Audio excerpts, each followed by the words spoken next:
so harsh, both on the cold and the heating side, or the hot side.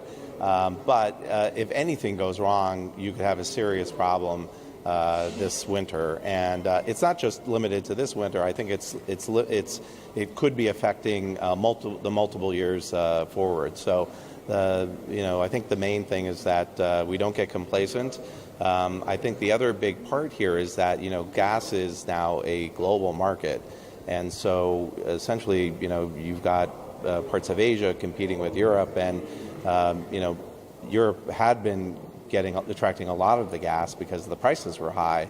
But now I think you see parts of Asia that are just going to have to compete as well. So there's going to be a lot of pressure on global gas markets, I think, this winter, and I think for the next couple winters. من الملفات التي تناقش هنا هي مسألة الاستثمار، سواء كان في الطاقة التقليدية أو الطاقة الجديدة، وفعليا زادت كثيرا الاستثمارات في الطاقة المتجددة في الفترة الأخيرة. ما هو برأيك الخليط المناسب لمعدل الاستثمارات في الجهتين كي يكون هناك ضمان لأمن الطاقة أو الانرجي سيكيورتي؟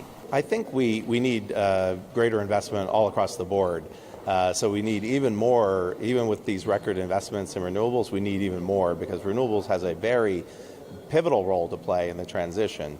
But having said that, we also need to make sure that we keep prices and volatility in check, and that requires investment in hydrocarbons. Yeah. And I know it may seem odd for the head of an international energy organization to be advocating for more investment in hydrocarbons, but I'm worried that if the public starts to connect high prices and volatility with the transition, our climate progress, we're going to be in big trouble and lose public support.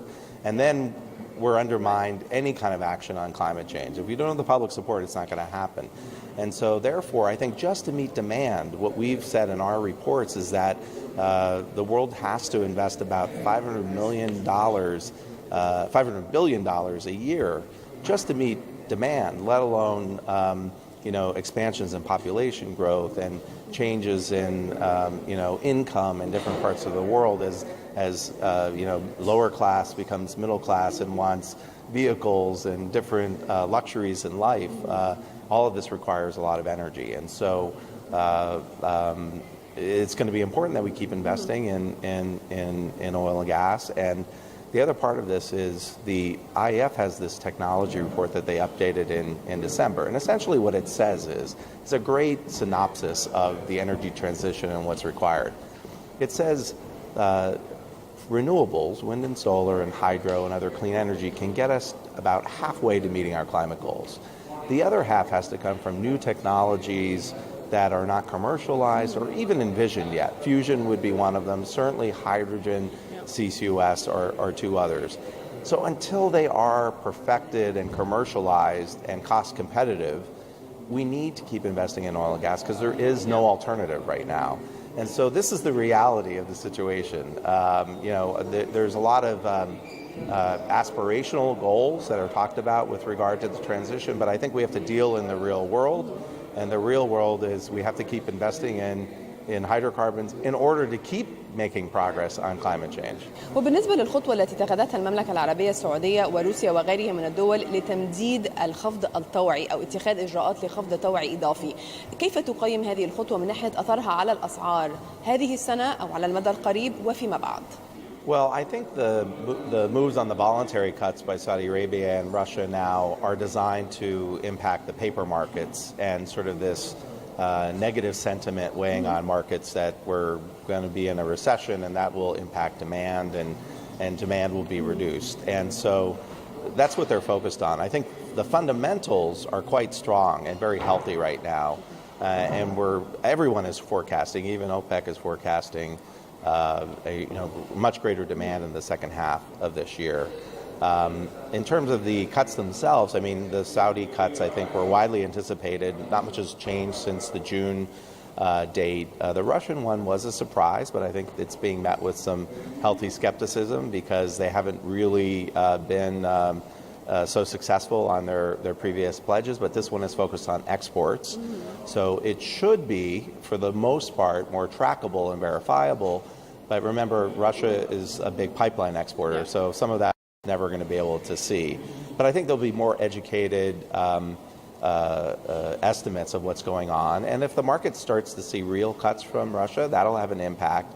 And also the cuts that were announced in April by OPEC and these voluntary cuts by Saudi Arabia, you're going to start seeing that show up in reductions in inventory data. So this is going to be real hard data and evidence for the market that fundamentals are stronger.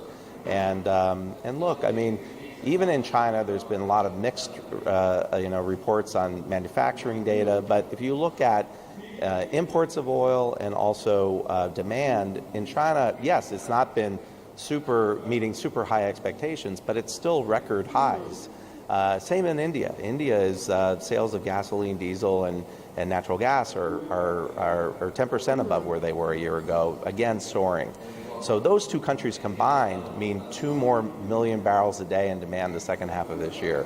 So we're going to be in a very tight situation, we have to. And I think the April meeting, the very special April meeting that was held, OPEC is meeting twice a year now, but I think that shows that they're flexible. Yeah. So if they have to step in and do something, they'll do it. But there is this end of the year OPEC meeting.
بهذا نأتي إلى ختام هذه الحلقة من مستقبل الطاقة. شكرا للمتابعة، إلى اللقاء.